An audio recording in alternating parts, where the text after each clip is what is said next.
এটা কর্পোরেশন, এই ঘটনাটা আমার মনে হয় অনেক অনেক ভেতরের ঘটনা। তার কারণ হচ্ছে, আমি বলি, আমরা একবার এর আগেও নোটিশ পেয়ে যখন কর্পোরেশনে হিয়ারিং করতে গেছিলাম, কমিশনার হিয়ারিং করেছিল এবং কমিশনারকে কাগজপত্র আমরা সমস্ত দেখিয়েছিলাম। তারপরে কমিশনারকে আরো কাগজ দেখানোর জন্য যখন আমরা টাইম চাই, তখন কমিশনার বলে যে না, 1 মাস টাইম দেওয়া যাবে না।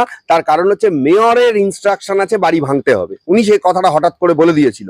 আমার মনে হয় যে কলকাতা কর্পোরেশনের যিনি মেয়র ফিরহাদ হাকিম, তার কিসের ইনস্ট্রাকশন থাকতে পারে, যেখানে একটা মামলা বিচারাধীন, কোর্টে মামলা চলছে, কোর্ট বলেছে এখানে যিনি বাড়ির ওনার, তিনি তার ব্যবসা এবং এই প্রপার্টির উপরে কোনো রকম কোনো হস্তক্ষেপ করা যাবে না।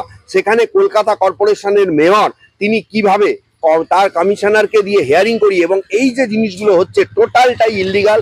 আমি আপনাকে বলছি, এখানে প্রচুর পয়সার খেলা চলছে।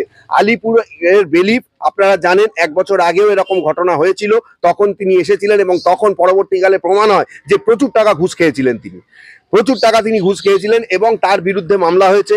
কর্পোরেশনের যে কমিশনার, তাদের বিরুদ্ধে আমরা এফআইআর করেছি ব্যাংশাল কোর্ট থেকে, এবং আজকেও তারা এসে বলছেন যে না, এখানে তারা কিন্তু কোনো কনস্ট্রাকশন বা কোনো কিছু তারা দেখতে পাননি। যদিও তারা ব্লেম দিচ্ছেন যে এইখানে কনস্ট্রাকশন ছিল, কনস্ট্রাকশন নাকি ভাঙা হয়েছে। আমি বলতে চাই, আমরা আজ পর্যন্ত কোনো এই বাড়ির মধ্যে বেআইনি কাজকর্ম কিচ্ছু করিনি, এখানে কোনো কনস্ট্রাকশন ছিল না।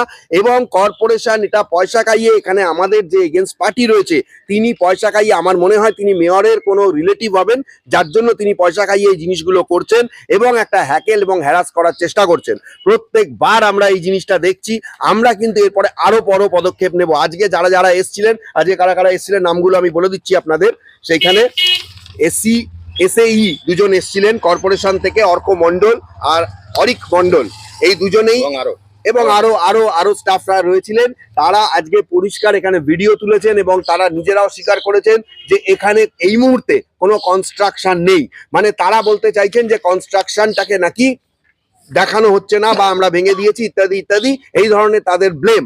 আমি বলতে চাই যে কর্পোরেশন কে যদি কেউ বলে যে এই বাড়িটা নিয়ে গন্ডগোল, আমি বলতে চাইছি যে এই বাড়িটা দেখানোর সাথে সাথে কর্পোরেশন এই বাড়িটাকে আইডেন্টিফাই করছে।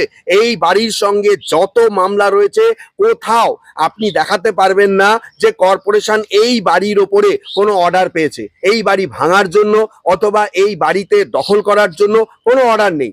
কিন্তু বারবার আইডেন্টিফাই করে আমার মনে হচ্ছে যে এখানে নিশ্চয়ই কোনো পয়সার খেলা চলছে, এবং এই মানে যারা এখানকার লোকাল মানে গুন্ডা বলুন, প্রমোটার বলুন, তাদের এই বাড়ির ওপরে নজর আছে।